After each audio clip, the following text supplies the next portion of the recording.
ನಮಸ್ಕಾರ ಸ್ನೇಹಿತರೆ, ತಮ್ಮೆಲ್ಲರಿಗೂ ಸಮೃದ್ಧಿ ಎಜುಕೇಶನ್ಸ್ ಯೂಟ್ಯೂಬ್ ಚಾನಲ್ಗೆ ಆತ್ಮೀಯವಾದ ಸ್ವಾಗತ. ಸ್ನೇಹಿತರೆ, ಇಂದಿನ ತರಗತಿಯಲ್ಲಿ ಜನವರಿ 7, 8, 2024 ಅತಿ ಮಹತ್ವವಾದ ಪ್ರಚಲಿತ ಘಟನೆಗಳ ಕ್ಲಾಸಿಗೆ ತಮ್ಮೆಲ್ಲರಿಗೂ ಆತ್ಮೀಯವಾದ ಸ್ವಾಗತ. ಸ್ನೇಹಿತರೆ, ಇಂದಿನ ತರಗತಿಯಲ್ಲಿ ಕೇವಲ ನಾವು ಆದಿತ್ಯ L1 ಮತ್ತು ಇಸ್ರೋಗೆ ಸಂಬಂಧಪಟ್ಟಂತ ಸಮಗ್ರವಾದ ಮಾಹಿತಿಯನ್ನು ತಿಳಿದುಕೊಂಡ ಸ್ನೇಹಿತರೆ. ಯಾಕಪ್ಪ ಅಂದ್ರೆ India is first solar mission successful ಆಗಿದೆ. ಅದನ್ನ ಆದಿತ್ಯ L1 ಅನ್ನು ಸೆಪ್ಟೆಂಬರ್ 2, 2023 ಯಶಸ್ವಿಯಾಗಿ ಉಡಾವಣೆ ಮಾಡಲಾಗಿತ್ತು. ಅದು ತನ್ನ ಕಾರ್ಯವನ್ನು ಜನವರಿ 6, 2024 ಕಂಪ್ಲೀಟ್ ಮಾಡಿದೆ. ಹೀಗಾಗಿ ಬರುವಂತ ಎಕ್ಸಾಮ್ ದೃಷ್ಟಿಯಿಂದ ನಮಗೆ ಆದಿತ್ಯ L1 ಬಗ್ಗೆ ಒಂದು ಪ್ರಶ್ನೆ ಕೇಳುವ ಸಂಭವ ತುಂಬಾ ಇಂಪಾರ್ಟೆಂಟ್ ಇದೆ. ಸೈನ್ಸ್ ಅಂಡ್ ಟೆಕ್ನಾಲಜಿ ಕೇಳಬಹುದು, ಕರೆಂಟ್ ಅಫೇರ್ಸ್ ರಿಲೇಟೆಡ್ ಕೇಳಬಹುದು. ಹೀಗಾಗಿ ಇದಕ್ಕೆ ಸಂಬಂಧಪಟ್ಟ ಸಮಗ್ರವಾದ ಮಾಹಿತಿ ಈ ಕ್ಲಾಸ್ ನಲ್ಲಿ ತಿಳಿದುಕೊಳ್ಳಿ ಸ್ನೇಹಿತರೆ. ಇದು ಉಳಿದ ಆರ್ಟಿಕಲ್ ಅನ್ನು ನಾಳೆ ದಿವಸ ಕ್ಲಾಸ್ ನಲ್ಲಿ ಅಪ್ಲೋಡ್ ಮಾಡ್ತೀನಿ ಸ್ನೇಹಿತರೆ. ಅದೇ ರೀತಿ ಈ ಕ್ಲಾಸಿನ PDF ನೋಟ್ಸ್ ಬೇಕಿದ್ರೆ ಡಿಸ್ಕ್ರಿಪ್ಷನ್ ನಲ್ಲಿ ಈ ನಮ್ಮ ಟೆಲಿಗ್ರಾಮ್ ಚಾನಲ್ ಲಿಂಕ್ ಅನ್ನು ಹಾಕಿರುತ್ತೇನೆ ಸ್ನೇಹಿತರೆ. ಅಲ್ಲಿ ಜಾಯಿನ್ ಆಗೋದ್ರ ಮೂಲಕ ಈ ಕ್ಲಾಸಿನ PDF ನೋಟ್ಸ್ ಹಾಗೂ ಹಿಂದಿನ ಕ್ಲಾಸಿನ PDF ನೋಟ್ಸ್ ಅನ್ನು ನೀವು ಪಡೆದುಕೊಳ್ಳಬಹುದು ಸ್ನೇಹಿತರೆ. ಹಾಗೂ ಸ್ನೇಹಿತರೆ, ನಮ್ಮ ಕ್ಲಾಸ್ ಅನ್ನು ಯಾರು ಸಬ್ಸ್ಕ್ರೈಬ್ ಮಾಡಿಕೊಳ್ಳಾರದೆ ಕ್ಲಾಸ್ ನೋಡಿದ್ರೆ ದಯವಿಟ್ಟು ಸಬ್ಸ್ಕ್ರೈಬ್ ಮಾಡ್ಕೊಂಡು ಕ್ಲಾಸ್ ನೋಡಿ. ಅದೇ ರೀತಿ ಈ ವಿಡಿಯೋ ಇಷ್ಟವಾದರೆ ದಯವಿಟ್ಟು ಲೈಕ್ ಮಾಡಿ. ಇತರ ನಿಮ್ಮ ಸ್ನೇಹಿತರಿಗೆ ಅವಶ್ಯಕತೆ ಇದ್ದರಿಗೆ ವಿಡಿಯೋವನ್ನು ಶೇರ್ ಮಾಡುತ್ತೆ ಅಂತ ಹೇಳ್ತಾ ಇಂದಿನ ಕ್ಲಾಸ್ ಅನ್ನು ಆರಂಭಿಸೋಣ. ಬನ್ನಿ ಸ್ನೇಹಿತರೆ, ಇಂದಿನ ಕ್ಲಾಸ್ ಅನ್ನು ಆರಂಭಿಸೋಣ. ನೋಡಿ ಸ್ನೇಹಿತರೆ, ಪ್ರಥಮ ಪ್ರಶ್ನೆ, ಸೂರ್ಯನ ಅಧ್ಯಯನಕ್ಕಾಗಿ ಭಾರತ ಕಳುಹಿಸಿದ ಮಿಷನ್ ಯಾವುದು? ಫಸ್ಟ್ ಪ್ರಶ್ನೆ ಇದೆ ನೋಡಿ. 1ನೇ ಆಪ್ಷನ್ ಆದಿತ್ಯ 1 ಇದೆ, ಆದಿತ್ಯ L1 ಇದೆ, ಆದಿತ್ಯ ಇದೆ, ಚಂದ್ರಯಾನ್ ಇದೆ. ನೋಡಿ ಸ್ನೇಹಿತರೆ, ಇದಕ್ಕೆ ಸರಿಯಾದ ಆನ್ಸರ್ ಒಂದು Aditya L1. Okay, answer clear ಆಯ್ತಾ? 2008ರಲ್ಲಿ ಈ ಯೋಜನೆಯ ರೂಪರೇಷೆ ಆರಂಭವಾಯಿತು. ಓಕೆ, ಅಂದ್ರೆ ಆರಂಭದಲ್ಲಿ ಸೂರ್ಯನ ಅಧ್ಯಯನಕ್ಕಾಗಿ ಒಂದು ನೌಕೆ ಕಳಿಸಬೇಕು ಅನ್ನೋ ಯೋಚನೆ ಪ್ರಾರಂಭ ಆಗಿದ್ದು 2008ರಲ್ಲಿ. ಆರಂಭದಲ್ಲಿ ಇದು ಹೆಸರು ಏನಾಗಿತ್ತಪ್ಪ ಅಂದ್ರೆ ಆದಿತ್ಯ ಆಗಿತ್ತು. ಓಕೆ, ಆದಿತ್ಯ. ಪ್ರಸ್ತುತ ಅದರ ಹೆಸರು ಆದಿತ್ಯ L1 ಅಂತೇಳಿ ಆಡ್ ಮಾಡಿದ್ದಾರೆ. Okay, L1. ಓಕೆ ನೋಡಿ, ಸೂರ್ಯನನ್ನು ಅಧ್ಯಯನ ಮಾಡುವ ಭಾರತದ ಮೊದಲ ಯೋಜನೆ ಆದಿತ್ಯ L1 ಯಶಸ್ವಿಯಾಗಿದೆ. ಈ ನೌಕೆಯನ್ನು ಭೂಮಿಯಿಂದ ಸುಮಾರು 15 ಲಕ್ಷ ಕಿಲೋಮೀಟರ್ ದೂರದಲ್ಲಿರುವ ಅಂತಿಮ ಕಕ್ಷೆಗೆ ಸೇರಿಸುವಲ್ಲಿ ಇಸ್ರೋ ಯಶಸ್ವಿಯಾಗಿದೆ. 2022 ಸ್ಟಾರ್ಟ್ ಇಂದ ಹಿಡಿದು 2023 ಎಂಡ್ ವರೆಗೂ ISRO full busy schedule. Okay, ಸಿಕ್ಕಾಪಟ್ಟಿ ಪ್ಲಾನ್ಗಳು ಹಾಕಿದ್ರೆ ಎಲ್ಲ ಪ್ಲಾನ್ ಸಕ್ಸಸ್ ಆಗ್ತಾ ಇದ್ದಾವೆ. ಅದೇ ರೀತಿ ಸಕ್ಸಸ್ ಆಗಲಿ ಅಂತ ನಾವು ಆಶಿಸೋಣ. 2023ರಲ್ಲಿ ಚಂದ್ರಯಾನ 3 ಸಕ್ಸಸ್ಫುಲ್ ಆಯಿತು. ಸೌತ್ ಪೋಲ್ ನಲ್ಲಿ ಯಶಸ್ವಿಯಾಗಿ ನೌಕೆ ಇಳಿಸಿದ ಜಗತ್ತಿನ ಮೊದಲ ರಾಷ್ಟ್ರ ಭಾರತ. ನೆಕ್ಸ್ಟ್, ಬಾಹ್ಯಾಕಾಶ ವೀಕ್ಷಣಾಲಯ ಹೊಂದಿರುವ ಆದಿತ್ಯ L1 ಬಾಹ್ಯಾಕಾಶ ನೌಕೆಯನ್ನು ಸೂರ್ಯ ಮತ್ತು ಭೂಮಿಯ ನಡುವಿನ ಲಾಂಗ್ರೇಂಜ್ ಪಾಯಿಂಟ್ ಸುತ್ತಲಿನ ಹಾಲೋ ಆರ್ಬಿಟ್, ಯಾವ ಆರ್ಬಿಟ್? ಹಾಲೋ ಆರ್ಬಿಟ್ ಕಕ್ಷೆಯಲ್ಲಿ ಇರಿಸಲಾಗಿದೆ. ಆದಿತ್ಯ ಬಾಹ್ಯಾಕಾಶ ನೌಕೆಯು polar satellite launch vehicle PSLV polar satellite launch vehicle 57 ಮೂಲಕ 2023 ಸೆಪ್ಟೆಂಬರ್ 6ರಂದು ಶ್ರೀಹರಿಕೋಟದ ಸತೀಶ್ ಧವನ್ ಬಾಹ್ಯಾಕಾಶ ಕೇಂದ್ರ, ಎಲ್ಲಿ ಬರ್ತಿದ್ದು? ಆಂಧ್ರ ಪ್ರದೇಶ್. ಹಾಗಾದ್ರೆ ತುಂಬಾ ಉಡಾವಣೆ ಕೇಂದ್ರ ಎಲ್ಲಿ ಬರ್ತಪ್ಪ ಅಂದ್ರೆ ಇದು ಕೇರಳದಲ್ಲಿ. ಇಷ್ಟು ಸ್ವಲ್ಪ ಮಾಹಿತಿ ಇರಲಿ. ಕೇಂದ್ರದ 2ನೇ ಉಡಾವಣೆ ಕೇಂದ್ರ ಯಶಸ್ವಿಯಾಗಿ ಉಡಾವಣೆ ಮಾಡಲಾಯಿತು. ಅದು ಕಕ್ಷೆಗೆ ಸೇರಿದ್ದು ಯಾವಾಗಪ್ಪ ಅಂದ್ರೆ ಜನವರಿ 6, 2024ರಂದು ಯಶಸ್ವಿಯಾಗಿ ತನ್ನ ಕೆಲಸವನ್ನು ಕಂಪ್ಲೀಟ್ ಮಾಡಿದೆ. ಇಲ್ಲಿಂದ ಇದು ಇವಾಗ ಸೂರ್ಯನ ಬಗ್ಗೆ ಅಧ್ಯಯನ ಮಾಡುವ ಕೆಲಸವನ್ನು ಆರಂಭಿಸ್ತದೆ. ಸೂರ್ಯನಲ್ಲಿ 92.1% ಹೈಡ್ರೋಜನ್ ಇದೆ. ಅದೇ ರೀತಿ 7.8% ಹೀಲಿಯಂ ಅನಿಲ ಇದೆ. ಇಲ್ಲಿ ಕಾಂತೀಯ ಚಟುವಟಿಕೆಗಳು ನಿರಂತರವಾಗಿ ನಡೆಯುತ್ತಲೇ ಇರುತ್ತವೆ. ಇಷ್ಟು ಇಸ್ರೋ ಸಂಬಂಧಪಟ್ಟ ಮಾಹಿತಿ. ನೋಡಿ ನೆಕ್ಸ್ಟ್, L1 ಹ್ಯಾಲೋ ಕಕ್ಷೆಯ ಮಹತ್ವ, ಅದರ ಇಂಪಾರ್ಟೆನ್ಸ್ ಏನು? ಓಕೆ, ಲ್ಯಾಂಗ್ರೇಂಜ್ ಪಾಯಿಂಟ್ 1 ಸೂರ್ಯ ಗುರುತ್ವಾಕರ್ಷಣೆ ಪರಸ್ಪರ ಸಮತೋಲನಗೊಳಿಸುವ ಸ್ಥಾನಗಳಲ್ಲಿ ಇದು ಒಂದಾಗಿದೆ. L1 ಅತ್ಯಂತ ಸ್ಥಿರವಾದ ಸ್ಥಳವಾಗಿದೆ. ಫ್ರೆಂಚ್ ಗಣಿತಶಾಸ್ತ್ರಜ್ಞ ಜೋಸೆಫ್ ಲೂಯಿಸ್ ಲ್ಯಾಂಗ್ರೇಂಜ್ ಕಂಡು ಹಿಡಿದ್ರು. ಅಂದ್ರೆ L1 ಪಾಯಿಂಟ್ ಅನ್ನು ಅವ್ರು ಕಂಡು ಹಿಡಿದ್ರು. ಹೀಗಾಗಿ ಆ ಪಾಯಿಂಟ್ಗೆ ಲ್ಯಾಂಗ್ರೇಂಜಿಯನ್ ಪಾಯಿಂಟ್ ಎಂದು ಕರೆಯಲಾಗುತ್ತದೆ. ಯಾಕೆ L1 ಪಾಯಿಂಟ್ ಅಂತ ಯಾಕೆ ಕರೀತಾರಪ್ಪ ಅಂದ್ರೆ ಲ್ಯಾಂಗ್ರೇಂಜಿಯನ್ ಪಾಯಿಂಟ್ ಅಂದ್ರೆ ಅದನ್ನು ಫ್ರೆಂಚ್ ಗಣಿತಶಾಸ್ತ್ರಜ್ಞ ಜೋಸೆಫ್ ಲೂಯಿಸ್ ಲಾಂಗ್ರೇಂಜ್ ಕಂಡು ಹಿಡಿದ ಕಾರಣಕ್ಕೆ ಅದಕ್ಕೆ ಲಾಂಗ್ರೇಂಜ್ ಪಾಯಿಂಟ್ ಎಂದು ಕರಿತಾ ಇದ್ದಾರೆ. ಆದಿತ್ಯ ನೌಕೆ ಪ್ರಸ್ತುತ ಇದೇ ಪ್ರದೇಶವನ್ನು ತಲುಪಿದೆ. ಹಾಲೋ ಆರ್ಬಿಟ್ L1 ನ ಕಕ್ಷೆಯಾಗಿದೆ. ಅಲ್ಲಿ ಉಪಗ್ರಹ ಮತ್ತು ಬಾಹ್ಯಾಕಾಶ ನೌಕೆಗಳು ಸ್ಥಿರವಾಗಿ ಕಾರ್ಯನಿರ್ವಹಿಸಬಹುದು.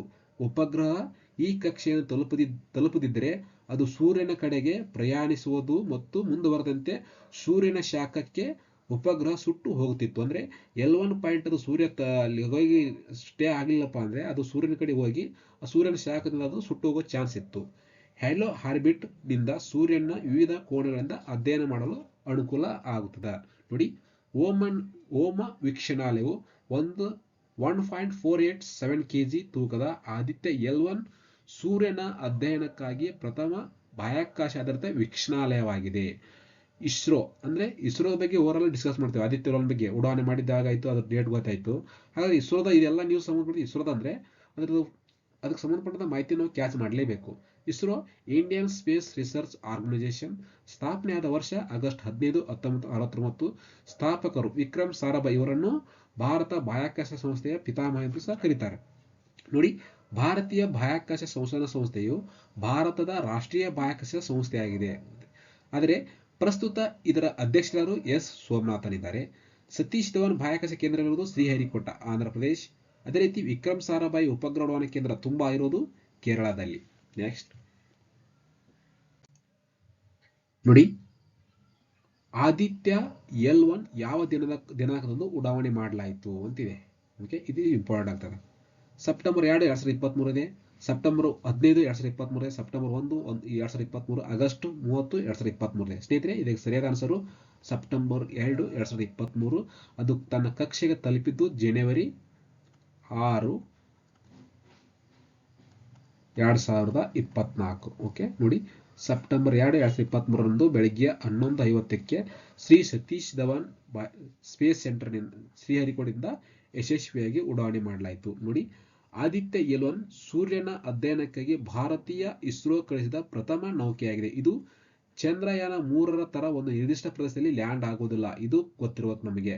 ಯಾಕಪ್ಪ ಅಂದ್ರೆ ಅಲ್ಲಿಯ ಶಾಪ, ಸೂರ್ಯನ ಶಾಖ, ಓಕೆ, ಅದರ ಸಂಬಂಧ ಎಲ್ಲೇ ಆದ್ರೆ ಒಂದ್ ಕಡೆ ಲ್ಯಾಂಡ್ ಮಾಡಲು ಸಾಧ್ಯವಾಗುವುದೇ ಇಲ್ಲ. ಲ್ಯಾಗ್ರೇಂಜಿಯನ್ ಪಾಯಿಂಟ್ 1 ಇಲ್ಲಿ ನಿಲ್ಲಿಸಿ ಸೂರ್ಯನ ಬಗ್ಗೆ ಅಧ್ಯಯನ ಮಾಡಲಾಗುತ್ತದೆ. ಆದಿತ್ಯ L1 ನೌಕೆಯು ಹ್ಯಾಲೋ ಆರ್ಬಿಟ್ ನಲ್ಲಿ L1 ನಲ್ಲಿ ಲೊಕೇಟ್ ಆಗಿರ್ತದೆ. ಅಲ್ಲಿ ನಿಂತದು ಅಧ್ಯಯನ ಮಾಡಕ್ ಸ್ಟಾರ್ಟ್ ಮಾಡ್ತದ. ಓಕೆ, ನೆಕ್ಸ್ಟ್, ಆದಿತ್ಯ L1 ಯೋಜನೆ ಉಡಾವಣೆಗೆ ಯಾವ ರಾಕೆಟ್ ಅನ್ನು ಬಳಸಲಾಯಿತು? PSLV XL C-57 ಅಂದ್ರೆ ಒಂದೇ, PSLV C-57 ಎರಡು ಸೇಮ್. ಈ ಆಪ್ಷನ್ ಕೊಟ್ಟರು ಇದು ಕರೆಕ್ಟ್ ಆಗ್ತದ. ನೋಡಿ, ಅದರ ಫುಲ್ ಫಾರ್ಮ್ ಏನು ಗೊತ್ತಾ, ಕೇಳಿದ್ರೆ ಎಲ್ಲರೂ ಎಕ್ಸಾಮ್ದಲ್ಲಿ. PSLV ಅಂದ್ರೆ ಪೋಲಾರ್ ಸ್ಯಾಟಲೈಟ್ ಲಾಂಚ್ ವೆಹಿಕಲ್, ಇದು ಫುಲ್ ಫಾರ್ಮ್. ಅದೇ ರೀತಿ ಆದಿತ್ಯ L1 ಯಾವುದರ ಬಗ್ಗೆ ಅಧ್ಯಯನ ಮಾಡಲು ಭಾರತದ ಇಸ್ರೋ ಈ ಯೋಜನೆ ಕೈಗೊಂಡಿದೆ ಅಂತಿದೆ. ಇದಕ್ಕೆ ಸರಿಯಾದ ಆನ್ಸರು ಸೂರ್ಯ. ನೋಡಿ, ಇದು ಚಂದ್ರನ ಬಗ್ಗೆ ಹೇಳಿದ್ದು. ಚಂದ್ರಯಾನ್ 2, ಚಂದ್ರಯಾನ್ 3 ಮಾಡಿದ್ವಿ. ಚಂದ್ರಯಾನ್ 2 ಫೇಲ್ಯೂರ್ ಆಯಿತು. ಚಂದ್ರಯಾನ 3 ಸಕ್ಸಸ್ ಆದ ನಂತರ ತುಂಬಾ ಇವೆಂಟ್ಸ್ ಇದೆ. ಅದು ಉಡಾವಣೆ ಆದ ಡೇಟ್ ಇಂಪಾರ್ಟೆಂಟ್ ಆಗ್ತದ, ಅದು ಲ್ಯಾಂಡ್ ಆದ ಸ್ಥಳ ಇಂಪಾರ್ಟೆಂಟ್ ಆಗ್ತದ. ಚಂದ್ರಯಾನ್ 2 ಲ್ಯಾಂಡ್ ಆಗಲು ವಿಫಲವಾದ ಸ್ಥಳವನ್ನು ಒಂದು ತಿರಂಗ ಸ್ಥಳ ಅಂತ ಹೆಸರಿಟ್ಟಿದ್ದಾರೆ. ಅವೆಲ್ಲ ಸಂಬಂಧಪಟ್ಟ ಮಾಹಿತಿಯನ್ನು ಕ್ಯಾಚ್ ಮಾಡಲೇಬೇಕು. ನೆಕ್ಸ್ಟ್, ಆದಿತ್ಯ L1 ಎಂದರೇನು ಅಂತಿದೆ. ನೋಡಿ, ಲ್ಯಾಟಿಟ್ಯೂಡ್ ಇದೆ, ಲೋವರ್ ಇದೆ, ಲೆವೆಲ್ ಇದೆ, ಲ್ಯಾಂಗ್ವೇಜ್ ಇದೆ. ಸರಿಯಾದ ಆನ್ಸರ್ ಲ್ಯಾಂಗ್ವೇಜ್. ಸೂರ್ಯನ ಕೇಂದ್ರ ಬಿಂದು ಭೂಮಿಯ ಮಧ್ಯಭಾಗಕ್ಕೆ ಸೂರ್ಯನ ಗುರುತ್ವಾಕರ್ಷಣೆ ಬಲ ಮತ್ತು ಭೂಮಿಯ ಸಮನಾಗಿರೋದನ್ನು ಲ್ಯಾಗ್ರೇಂಜಿಂಗ್ ಪಾಯಿಂಟ್ ಎಂದು ಕರೆಯುತ್ತಾರೆ. ಇದಕ್ಕೆ ಸಂಬಂಧಪಟ್ಟ ಡಯಾಗ್ರಾಮ್ಸ್ ಇದು ಕ್ಲಿಯರಿಫೈ ಮಾಡ್ಕೊಂಡು. ನೆಕ್ಸ್ಟ್ ನೋಡಿ, ಆದಿತ್ಯ L1 ಅಂದ್ರೆ ನೋಡಿ ಇಲ್ಲಿ ಫಸ್ಟ್ L1 ಇದೆ. ಇದು ಹಾಗಾದ್ರೆ L2 ಎಲ್ಲಿದೆ? ಇಲ್ಲಿದೆ. L3 ಇಲ್ಲಿದೆ. ಲ್ಯಾಗ್ರೇಂಜಿಂಗ್ ಪಾಯಿಂಟ್ ಭೂಮಿ ಮೇಲಿರುವ L4, L5 ಒಟ್ಟು ಎಷ್ಟು ಬಿಂದುದವ ಅಂದ್ರೆ 5 ಪಾಯಿಂಟ್ ಇದೆ. ಲ್ಯಾಗ್ರೇಂಜಿಂಗ್ ಪಾಯಿಂಟ್ ಎಷ್ಟು? 5 ಇದೆ. ಅಂದ್ರೆ ನೋಡಿ, ಇದು ಸೂರ್ಯ, ಇದು ಭೂಮಿ ಇದೆ. ಇಲ್ಲಿ L1. ಈಗ ನಮ್ದು ಆದಿತ್ಯ L1 ಎಲ್ಲಿ ಲೊಕೇಟ್ ಮಾಡ್ತಾರ? ಇಲ್ಲಿ ಲೊಕೇಟ್ ಮಾಡ್ತಾರ. ಇಲ್ಲಿ ಲೊಕೇಟ್ ಮಾಡೋ ಉದ್ದೇಶ ಏನಪ್ಪಾ ಅಂದ್ರೆ, ನೋಡಿ, ನಾವು ಮೇಲಕ್ಕೆ ಒಂದು ಚೆಂಡು ಮೇಲೆ ಎಸೆದರೆ ಅದು ಭೂಮಿ ಗುರುತ್ವಾಕರ್ಷಣೆ ವಾಪಸ್ ಬರ್ತದೆ. ಅದು ಎಲ್ಲರಿಗೂ ಗೊತ್ತಿರುತ್ತೆ, ಸಾರ್ವತ್ರಿಕ ಎಲ್ಲರಿಗೂ ಗೊತ್ತಿರುತ್ತೆ. ಇಲ್ಲಿಂದ ಒಂದು ಚೆಂಡು ಎಸೆದ್ರೆ ಅದು ಆಟೋಮೆಟಿಕ್ ಆಗಿ ಭೂಮಿ ಗಡಿ ಬರ್ತದೆ. ಬಟ್ ನಾವು ಉಡಾವಣೆ ಮಾಡೋಂಥ ರಾಕೆಟ್ ಇಲ್ಲಿ ತಂದು L1 ಪಾಯಿಂಟ್ ಇಲ್ಲಿ ನಿಲ್ಲಿಸಿದ್ರೆ ಅದು ಈ ಕಡೆ ಹೋಗೋದಿಲ್ಲ, ಈ ಕಡೆ ಹೋಗಲ್ಲ, ಮೇಲೆ ಹೋಗಲ್ಲ, ಕೆಳಗೆ ಹೋಗಲ್ಲ. ಅಂದ್ರೆ ನ್ಯೂಟ್ರಲ್. ಈ ಸ್ಥಳವನ್ನು ಆಯ್ಕೆ ಮಾಡ್ಕೊಂಡು ಇಲ್ಲೇ ಆದಿತ್ಯ L1 ಅನ್ನು ಲೊಕೇಟ್ ಮಾಡಿ ನಿಲ್ಲಿಸೋದ್ರಿಂದ ನಮಗೆ ಸೂರ್ಯನ ಹೊರಮೈಯನ್ನು ಅಧ್ಯಯನ ಮಾಡಲು ಅನುಕೂಲ ಆಗುವ ಕಾರಣದಿಂದಾಗಿ ನಮ್ಮ ಆದಿತ್ಯ L1 ಅನ್ನು ಇಲ್ಲೇ L1 ಪಾಯಿಂಟ್ ಅಲ್ಲಿ ಲೊಕೇಟ್ ಮಾಡಲಾಗಿದೆ. ಇಷ್ಟು ಮಾಹಿತಿ ಗೊತ್ತಿರಬೇಕು ನಿಮಗೆ. L1 ಅಂದ್ರೇನು, ಎಷ್ಟು ಬಿಂದು ಗೊತ್ತಿದ್ರೆ ಸಾಕು. ನೆಕ್ಸ್ಟ್, ಆದಿತ್ಯ L1 ಸೂರ್ಯ ಮತ್ತು ಭೂಮಿ ಯಾವ ಕಕ್ಷೆಯಲ್ಲಿ ನಿಲ್ಲಿಸಲಾಗಿದೆ? Hello orbit. ಇದು ಗೊತ್ತಿರಲಿ. ಆದಿತ್ಯ L1 ಯೋಜನೆ ಮುಖ್ಯ ಉದ್ದೇಶವೇನಂತಿದೆ. ಎಷ್ಟನೇದಿದು? ಏಳನೇದು ನೋಡಿ. ಒಂದನೇ option study of solar's upper atmosphere, chromosphere and chrono dynamics ಇದೆ ಒಂದನೇದು. ಅದೇ ರೀತಿ ಎರಡನೇದು study of chromosphere and coronal heating. ಮೂರನೇದು study of the sun from the orbit of the sun earth Lagrange point L1. Study of the solar corona ಇದಿದೆ. ಇದಕ್ಕೆ ಸರಿಯಾದ answer ಸ್ನೇಹಿತರೆ ಸೂಟೇಬಲ್ ಆಲ್. ಈ ಮೇಲೆ 4 ಉದ್ದೇಶಗಳನ್ನು ಈಡೇರಿಸುವ ಸಲುವಾಗಿ, ಉದ್ದೇಶಗಳ ಬಗ್ಗೆ ತಿಳಿದುಕೊಳ್ಳುವ ಸಲುವಾಗಿ ಆದಿತ್ಯ L1 ಅನ್ನು ಇಸ್ರೋ ಉಡಾವಣೆ ಮಾಡಿದೆ. ಇಂಥ ಕ್ವಶನ್ ಅನ್ನು KS ಪ್ರಿಲಿಮ್ಸ್ ಕೇಳೋ ಚಾನ್ಸ್ ತುಂಬ ಇದೆ ಮತ್ತು ಗ್ರೂಪ್ ಸಿ ಗೆ ಕೇಳ್ತಾರೆ. ಓಕೆ, ಈಗ KSP ಸ್ಟಾರ್ಟ್ ಮಾಡಿದ್ರೆ ಈ ತರ ಕ್ವಶನ್ ಕೇಳೋದು ಪ್ಯಾಟರ್ನ್ ಚೇಂಜ್ ಆಗಿದೆ. ಸೊ ತಿಳ್ಕೊಂಡ್ರೆ ತುಂಬ ಅನುಕೂಲ. ನೋಡಿ, ಯಾವ space agency Aditya L1 mission ಉಡಾವಣೆ ಮಾಡಿದೆ ಅಂತಿದೆ. ನೋಡಿ, ಇಸ್ರೋ ಇದೆ, ESA ಇದೆ, ರೊಸ್ಕೋಮೋಸ್ ಇದೆ, ನಾಸಾ ಇದೆ. ಸ್ನೇಹಿತರೆ ಸರಿಯಾದ ಆನ್ಸರ್ ಒಂದು ಆಲ್ಮೋಸ್ಟ್ ಎಲ್ಲ ಇಸ್ರೋ ಅನ್ನೋದು ಗೊತ್ತೇ ಇದೆ. ಆದರೆ ESC ಅಂದ್ರೆ ಅದು ಯುರೋಪಿಯನ್ ಸ್ಪೇಸ್ ಏಜೆನ್ಸಿ, ಇದು ಗೊತ್ತಿರಲಿ, ಯುರೋಪಿಯನ್ ಸ್ಪೇಸ್ ಏಜೆನ್ಸಿ. ಇದು ರೊಸ್ಕೋಮೋಸ್ ಅಂದ್ರೆ ಇದು ಯಾವುದಕ್ಕೆ ಸಂಬಂಧಪಟ್ಟ ಬ್ಯಾಕಸ್ ಸಂಸ್ಥೆ ಅಂದ್ರೆ ಇದು ರಷ್ಯಾ. ಓಕೆ, ನಾಸಾ ಅಂದ್ರೆ USA, United state of America. ಇದ್ರ ಕೇಂದ್ರ ಕಚೇರಿ ನ್ಯೂಯಾರ್ಕ್ನಾಗಿದೆ. ನೋಡಿ, ಸೌರ್ಯ ಅಧ್ಯಯನ ನಡೆಸುತ್ತಿರುವ ಅಂತರಿಕ್ಷ ವೀಕ್ಷಣಾಲಯಗಳು ಯಾವ್ಯಾವು ನೋಡಿ. ಹಿನೋಡ್ ಜಪಾನ್ ಜಾಕ್ಸಾ ಸಂಸ್ಥೆಯು 2006ರಲ್ಲಿ ಉಡಾವಣೆ ಮಾಡಿದೆ. ಸೋಹೋ ಅಮೆರಿಕದ ನಾಸಾ ಸಂಸ್ಥೆಯು 1990ರಲ್ಲಿ ಉಡಾವಣೆ ಮಾಡಿದೆ. ಮ್ಯಾಗ್ನೆಟಿಕ್ ಮಲ್ಟಿಸ್ಕೇಲ್ ಇದನ್ನು ಯುರೋಪಿಯನ್ ಸ್ಪೇಸ್ ಏಜೆನ್ಸಿ 2015ರಲ್ಲಿ ಉಡಾವಣೆ ಮಾಡಿದೆ. ಓಕೆ, ಇಷ್ಟು ಗೊತ್ತಿರಲಿ. ಯುಲಿಸಿಸ್ 1990ರಲ್ಲಿ ಯುರೋಪಿಯನ್ ಸ್ಪೇಸ್ ಏಜೆನ್ಸಿ ಮತ್ತು ನಾಸಾ ಜಂಟಿಯಾಗಿ ಉಡಾವಣೆ ಮಾಡಿದ್ದು.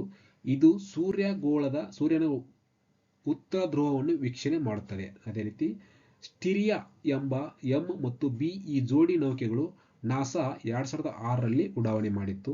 ಅದೇ ರೀತಿ ಸೋಲಾರ್ ಡೈನಮಿಕ್ ಅಬ್ಸರ್ವೇಟರಿ ನಾಸಾ 2010ರಲ್ಲಿ ವೀಕ್ಷಣಾಲಯವನ್ನು ಉಡಾವಣೆ ಮಾಡಿದೆ. ಓಕೆ, ಪಾರ್ಕರ್ ವಿ ಕೃಷ್ಣಾಲಯ 2018ರಲ್ಲಿ ನಾಸಾ ಉಡಾವಣೆ ಮಾಡಿದ್ದು. ಸೂರ್ಯನ ಕಿರೀಟವನ್ನು ಪಾರ್ಕರ್ ಹಾದು ಹೋಗುವಂತೆ ವಿನ್ಯಾಸ ಮಾಡಲಾಗಿದೆ. ಸೋಲಾರ್ ಆರ್ಬಿಟರ್ ನಾಸಾ 2020ರಲ್ಲಿ ಉಡಾವಣೆ ಮಾಡಿದ್ದು. ಈ ವೀಕ್ಷಣಾಲಯ ಸೂರ್ಯನನ್ನು ದೀರ್ಘವೃತ್ತ ಕಕ್ಷೆಯಲ್ಲಿ ಸುತ್ತುತ್ತದೆ. ಇಷ್ಟು ಮಾಹಿತಿ ಇರಲಿ ಎಕ್ಸ್ಟ್ರಾ ಇದು. 9ನೇದು L1 ಬಿಂದು ಭೂಮಿಯಿಂದ ಎಷ್ಟು ದೂರದಲ್ಲಿದೆ ಅಂತಿದೆ. ಓಕೆ, ಎಷ್ಟನೇ ಪ್ರಶ್ನೆ ಇದು? 9ನೇದು. ನೋಡಿ, ಒಂದೇದಿದೆ 1.5 ಮಿಲಿಯನ್ ಕಿಲೋಮೀಟರ್ ಇದೆ, 2 million kilometre, 3 million kilometre, 2.5 kilometre ಇದೆ. ಇದಕ್ಕೆ ಸರಿಯಾದ ಆನ್ಸರ್ ಸ್ನೇಹಿತರೆ 1.5 ಮಿಲಿಯನ್ ಕಿಲೋಮೀಟರ್. ಭೂಮಿ ಮತ್ತು ಸೂರ್ಯನ ನಡುವಿನ ಸರಾಸರಿ ದೂರ 14 ಕೋಟಿ ಕಿಲೋಮೀಟರ್. ಆದಿತ್ಯ L1 ಇದನ್ನು ವಿನ್ಯಾಸ ಮಾಡಿದ ಸಂಸ್ಥೆ ಯಾವುದಪ್ಪ ಅಂದ್ರೆ ಆದಿತ್ಯ L1 ಮಾಡಿದ್ದು ಇಂಡಿಯನ್ ಇನ್ಸ್ಟಿಟ್ಯೂಟ್ ಆಫ್ ಆಸ್ಟ್ರೋಫಿಸಿಕ್ಸ್. ಇದ್ರ ಬಗ್ಗೆ ಹಿಂದಿನ ಕ್ಲಾಸ್ನಲ್ಲಿ ಹೇಳಿದೆ ನಾನು. ಓಕೆ, ಈಗ ರೀಸೆಂಟ್ ಆಗಿ ಒಂದು ಉಡಾವಣೆ ಮಾಡಿದ್ಲ, ಅದನ್ನ ಅಭಿವೃದ್ಧಿ ಮಾಡಿದ ಸಂಸ್ಥೆ ಯಾವುದಪ್ಪ ಅಂದ್ರೆ ಹಾಗಾದ್ರೆ ರಾಮನ್ ಸಂಶೋಧನಾ ಸಂಸ್ಥೆ. ಅದು ಎಲ್ಲಿದೆ? ಬೆಂಗಳೂರಾಗಿದೆ. ಅದೇ ರೀತಿ ಆಸ್ಟ್ರೋಫಿಸಿಕ್ಸ್ ಇದೆ, ಇಂಡಿಯನ್ ಇನ್ಸ್ಟಿಟ್ಯೂಟ್ ಆಫ್ ಆಸ್ಟ್ರೋಫಿಸಿಕ್ಸ್ ಸಂಸ್ಥೆ ಎಲ್ಲಿದೆಪ್ಪ ಅಂದ್ರೆ ಇದು ಬೆಂಗಳೂರಿನಲ್ಲೇ ಇದೆ. ಇದು ವೆರಿ ಇಂಪಾರ್ಟೆಂಟ್ ಆಗ್ತದೆ. ಓಕೆ, ಈ ತರ ಕೇಳಬಹುದು. ಇದು ಸ್ಥಾಪನೆ ಆಗಿದ್ದು ಯಾವಾಗಪ್ಪ ಅಂದ್ರೆ 1971ರಲ್ಲಿ. ಇಷ್ಟು ಗೊತ್ತಿರಲಿ. ಅದೇ ರೀತಿ next, Lagrange point 1 is named after which Italian French mathematician. ಅಂದ್ರೆ ಯಾರ ಹೆಸರು ಇಡಲಾಗಿದೆಪ್ಪ ಅಂದ್ರೆ ಜೋಸೆಫ್ ಲೂಯಿಸ್ ಲ್ಯಾಂಗ್ರೇಜ್ ಅವರ ಹೆಸರನ್ನು ಅಲ್ಲಿಗೆ ಲ್ಯಾಂಗ್ರೇಜ್ ಪಾಯಿಂಟ್ ಇಡಲಾಗಿದೆ. ಆದಿತ್ಯ L1 ಇದರ ಮೂಲ ಹೆಸರು ಏನಾಗಿತ್ತು? ಆದಿತ್ಯ 1 ಇಷ್ಟ ಆಗಿತ್ತು. ಅದು L ಇತ್ತೀಚೆಗೆ ಸೇರಿಸಿದ್ರು. ಪ್ರಾರಂಭದ 2008ರಲ್ಲಿ ಆದಿತ್ಯ 1 ಅಂತ ಅಷ್ಟೇ ಇತ್ತು. ಅದನ್ನ 2008 ಆದ ನಂತರ ಆದಿತ್ಯ L1 ಅಂತ ಮಾಡಲಾಯಿತು. ಇಷ್ಟು ಗೊತ್ತಿರಲಿ. ನೆಕ್ಸ್ಟ್, ಸೂರ್ಯನ ಅಧ್ಯಯನಕ್ಕೆ ಯೋಜನೆ ಆರಂಭಿಸಿದ ಏಷ್ಯಾದಲ್ಲಿ ಭಾರತದ ಸ್ಥಾನ ಎಷ್ಟಿದೆ? ಒಂದನೇ ಆಪ್ಷನ್ 1 ಇದೆ, 2 ಇದೆ, 4 ಇದೆ, 9. ಅಂದ್ರೆ ಏಷ್ಯಾದಲ್ಲಿ ಸೂರ್ಯನ ಅಧ್ಯಯನಕ್ಕಾಗಿ ಯೋಜನೆ ಆರಂಭಿಸಿದ ಏಷ್ಯಾದ ರಾಷ್ಟ್ರದಲ್ಲಿ ಭಾರತ ಸ್ಥಾನ ಎಷ್ಟು ಅಂತಿದೆ ಸ್ನೇಹಿತರೆ? ಇದಕ್ಕೆ ಸರಿಯಾದ ಆನ್ಸರ್ ಸ್ನೇಹಿತರೆ 1. ಅಂದ್ರೆ ಭಾರತ ಅಷ್ಟೇ ಈ ಪ್ರಯತ್ನ ಮಾಡಿದ್ದು ಭಾರತ. ಸೆಪ್ಟೆಂಬರ್ 2, 2023ರಂದು ಉಡಾವಣೆ ಮಾಡಲಾಯಿತು. ಜನವರಿ 6, 2024ರಂದು ಯಶಸ್ವಿಯಾಗಿ ತನ್ನ ಕಕ್ಷೆಯನ್ನು ಸೇರಿದೆ. ಇಸ್ರೋ ಅಧ್ಯಕ್ಷರು ಎಸ್ ಸೋಮನಾಥ್. ಇಷ್ಟು ಮಾಹಿತಿ ಇರಲಿ. ಕೇಂದ್ರ ಕಚೇರಿ ಬೆಂಗಳೂರಾಗಿದ್ದು ಗೊತ್ತಾಗಿದೆ. ಓಕೆ, ನೆಕ್ಸ್ಟ್, ಆದಿತ್ಯ L1 ಎಷ್ಟು ದಿನದ ನಂತರ ಪಾಯಿಂಟ್ L1 ಹತ್ತಿರ ತಲುಪಿದೆ ಅಂತಿದೆ ಸ್ನೇಹಿತರೆ. ಒಂದನೇ ಆಪ್ಷನ್ 137 ಇದೆ, 127 ಇದೆ, 147 ಇದೆ, 150 ಇದೆ. ಇದಕ್ಕೆ ಸರಿಯಾದ ಆನ್ಸರ್ 127. ನೆಕ್ಸ್ಟ್, ಸೂರ್ಯನ ಅತ್ಯಂತ ಹೊರಗಿನ ಪದರ ಕರೋನ್ ಇದನ್ನು ತಲುಪಿದ ಮೊದಲ ನೌಕೆ ಪಾರ್ಕರ್ ಸೋಲಾರ್ ಪ್ರೋಬ್. ಸೂರ್ಯ ಎಷ್ಟು ಪಟ್ಟು ದೊಡ್ಡವನೆಂದರೆ ಸೂರ್ಯ 17 ಲಕ್ಷ ಭೂಮಿಗಳನ್ನು ತನ್ನೊಳಗೆ ಕೂಡಿಡಬಹುದು. ಇದನ್ನು ವಿಜ್ಞಾನಿಗಳು ಸಾಮಾನ್ಯ ನಕ್ಷತ್ರ ಎಂದು ಕರೆದಿದ್ದಾರೆ, ಕಾರಣ ಇದಕ್ಕಿಂತ 100 ಪಟ್ಟು ದೊಡ್ಡ ನಕ್ಷತ್ರಗಳು ನಮ್ಮ ಗ್ಯಾಲಕ್ಸಿಗಳಲ್ಲಿ ಇವೆ ಎಂದು ವಿಜ್ಞಾನಿಗಳು ತಿಳಿಸಿದ್ದಾರೆ. ಹಾಗಾದ್ರೆ ಆದಿತ್ಯ L1 ಯೋಜನೆ ಒಟ್ಟು ಎಷ್ಟು ಪೇಲೋಡ್, ಅದ್ರಾಗ ಎಷ್ಟು ಪೇಲೋಡ್ ಇದಾವೆ ಅಂತ ಕೇಳಿದ್ರೆ ಒಟ್ಟು 7 ಇವೆ. ಓಕೆ, ಇದನ್ನ ಏನ್ ಮಾಡ್ತಾರೆ, ಡೈರೆಕ್ಟ್ ಆಗಿ ಇವು ಫುಲ್ ಲಾಂಗ್ ಫಾರ್ಮ್ ಕೇಳಬಹುದು ಡೈರೆಕ್ಟ್ ಕ್ವಶನ್ಗೆ. ಇದ್ರದ್ದು ಲಾಂಗ್ ಫಾರ್ಮ್ ತಿಳ್ಕೋಬೇಕು. VELC ಅಂದ್ರೆ visible emission line chromography. Okay, SUIT ಅಂದ್ರೆ solar ultraviolet imaging telescope. SoLEXS solar low energy X-ray spectrometer. HEL1OS ಅಂದ್ರೆ energy L1 orbiting X-ray spectrometer. Okay, ASPEX Aditya solar wind protect experiment. ಅದೇ ರೀತಿ plasma analysis package for Aditya. Advanced tri excel high resolution digital ಮೆಜರ್ಮೆಂಟ್ರಿ. Okay, ಇಷ್ಟು ಅಂದ್ರೆ ಆದಿತ್ಯ L1ದಲ್ಲಿ ಒಟ್ಟು ಎಷ್ಟು payload ಇದಾವೆ? 7 ಪೇಲೋಡ್ಗಳಿವೆ. ಅದಕ್ಕೆ ಸಂಬಂಧಪಟ್ಟಂತೆ ಈ ಫುಲ್ ಫಾರ್ಮ್ ಗೊತ್ತಿದ್ರೆ ನಮಗೆ ತುಂಬಾ ಅನುಕೂಲ ಆಗ್ತದೆ. Okay, next Aditya L1 time period ಎಷ್ಟಂತಿದೆ ನೋಡಿ. ಒಂದೇದು 5.2 ವರ್ಷ, 4 ವರ್ಷ, 2 ವರ್ಷ, 10 ವರ್ಷ. ಇದಕ್ಕೆ ಸರಿ ಆನ್ಸರ್ ಸ್ನೇಹಿತರೆ 5.2 ವರ್ಷ. ಆದಿತ್ಯ L1 ನೆಲೆಗೊಳ್ಳುವ ಜಾಗದಲ್ಲಿ ನಾಸಾ ಮತ್ತು ಯುರೋಪಿಯನ್ ಸ್ಪೇಸ್ ಏಜೆನ್ಸಿ ಜಂಟಿಯಾಗಿ SOHO solar and heliospheric observatory ವೀಕ್ಷಣಾಲಯವನ್ನು 1995ರಲ್ಲಿ ಸ್ಥಾಪಿಸಿವೆ. Who is the chief scientist of ISRO Aditya L1 mission. ಇದಕ್ಕೆ ಚೀಫ್ ಸೈಂಟಿಸ್ಟ್ ಯಾರಪ್ಪ? Doctor Shankar Subramanyam K. Aditya L1 mission ಒಟ್ಟು ತೂಕ 1475 kg. ವಿಶ್ವದ ಮೊದಲ ಸೂರ್ಯನ ಮಿಷನ್ ಪೈನಿಯರ್ 5 ಇದನ್ನು ಉಡಾವಣೆ ಮಾಡಿದ ದೇಶ ಅಮೆರಿಕ 1960ರಲ್ಲಿ. ಓಕೆ, ಬಾಹ್ಯಾಕಾಶದಲ್ಲಿ ಒಟ್ಟು ಎಷ್ಟು ಲ್ಯಾಗ್ರೇಂಜಿಯನ್ ಬಿಂದುಗಳಿವೆ ಅಂತಿದೆ? ಒಟ್ಟು 5. ಅವೆ ಅಂದ್ರೆ ನೋಡಿ, L1 ಆಯ್ತಾ, L2, L3, L4, L5. ನಮ್ದು ಆದಿತ್ಯ L1 ಲೊಕೇಟ್ ಆಗಿರೋದು ಇಲ್ಲೇ. ಇದು ಭೂಮಿ, ಇದು ಸೂರ್ಯ, ಇದರ ನಡುವೆ ನ್ಯೂಟ್ರಲ್ ಸಮತೋಲನ ಇರುತ್ತದೆ, ನ್ಯೂಟ್ರಲ್ ಇರುತ್ತಾ. ಇಲ್ಲಿ ಲೊಕೇಟ್ ಮಾಡಿ ನಾವು ಸೂರ್ಯನ ಬಗ್ಗೆ ಅಧ್ಯಯನವನ್ನು ಆರಂಭಿಸಿದ್ದೇವೆ. ಬಾಹ್ಯಾಕಾಶದಲ್ಲಿ ಸೂರ್ಯ ಮತ್ತು ಭೂಮಿ ನಡುವೆ ಸಮತಲದಲ್ಲಿ ನಿಂತು ಸೂರ್ಯನ ನೋಡಲು ಇರುವ ಅನುಕೂಲಕರ ಬಿಂದುಗಳನ್ನು ಲಗ್ರಾಂಜಿಯನ್ ಬಿಂದು ಎಂದು ಕರೆಯುತ್ತವೆ. ಲಗ್ರಾಂಜಿಯನ್ ಬಿಂದುವಿನಲ್ಲಿ ಸೂರ್ಯ ಮತ್ತು ಭೂಮಿಯ ಗುರುತ್ವಾಕರ್ಷಣ ಬಲಗಳ ಅಲ್ಲಿಗೆ ತೆರಳುವ ಯಾವುದೇ ಉಪಗ್ರಹ ಅಥವಾ ಸಣ್ಣ ನೌಕೆಗಳನ್ನು ಸಮತೋಲನದಲ್ಲಿ ಇರಿಸುತ್ತವೆ. ಬಾಹ್ಯಾಕಾಶದಲ್ಲಿ ಒಟ್ಟು 5 ಲ್ಯಾಗ್ರಾಂಜಿಯನ್ ಬಿಂದುಗಳಿವೆ. ಇವುಗಳಲ್ಲಿ L1 ಭೂಮಿ ಮತ್ತು ಸೂರ್ಯ ನಡುವೆ ಒಂದೇ ಸರಳ ರೇಖೆಯಲ್ಲಿದೆ. ಸದ್ಯಕ್ಕೆ L2 ನಲ್ಲಿ ಜೇಮ್ಸ್ ವೆಬ್ ಅಂದ್ರೆ L2 ಇದೆಯಲ್ಲ, ಇಲ್ಲೇ ಜೇಮ್ಸ್ ವೆಬ್ ನೌಕೆ ಇದೆ ಅಂತ ಆಲ್ರೆಡಿ. ಓಕೆ, ಟೆಲಿಸ್ಕೋಪ್ ಟಿಕಾಣಿ ಹೂಡಿದೆ ಅಂದ್ರೆ ಆಲ್ರೆಡಿ ಸ್ಟೇ ಆಗಿದೆ, ಲೊಕೇಟ್ ಆಗಿದೆ. ಓಕೆ, ಥ್ಯಾಂಕ್ ಯು ಸ್ನೇಹಿತರೆ. ಇಲ್ಲಿವರೆಗೂ ಆದಿತ್ಯ L1 ಮತ್ತು ಇಸ್ರೋಗೆ ಸಂಬಂಧಪಟ್ಟಂತ ಸಮಗ್ರವಾದ ಮಾಹಿತಿಯನ್ನು ಈ ಕ್ಲಾಸ್ನಲ್ಲಿ ತಿಳಿಸಿಕೊಟ್ಟಿದ್ದೆ ಸ್ನೇಹಿತರೆ. ಇದು ನಿಮಗೆ ಮುಂದುವರುವಂತ ಎಕ್ಸಾಮ್ಗೆ ತುಂಬಾ ಉಪಯುಕ್ತ ಆಗ್ತದೆ ಸ್ನೇಹಿತರೆ. 7, 8 ಈ ದಿನದ 2 ದಿನಗಳ ಕರೆಂಟ್ ಅಫೇರ್ಸ್ ಅನ್ನು ನಾಳೆ ದಿನ ಖಂಡಿತ ಮಿಸ್ ಮಾಡದೆ ಅಪ್ಲೋಡ್ ಮಾಡ್ತೀನಿ ಸ್ನೇಹಿತರೆ. ಈ ಕ್ಲಾಸ್ ನಮಗೆ ಉಪಯುಕ್ತ, ದಯವಿಟ್ಟು ನಮ್ಮ ಚಾನೆಲ್ ಸಬ್ಸ್ಕ್ರೈಬ್ ಮಾಡಿ ಹಾಗೂ ಅವಶ್ಯಕತೆ ಇದ್ದರಿಗೆ ಈ ವಿಡಿಯೋನ ಶೇರ್ ಮಾಡಿ ಅಂತ ಹೇಳೋದು ಸ್ನೇಹಿತರೆ. ತಮ್ಮೆಲ್ಲರಿಗೂ ಒಳ್ಳೆಯದಾಗಲಿ ಸ್ನೇಹಿತರೆ. All the best. ನಮಸ್ಕಾರ ಸ್ನೇಹಿತರೆ.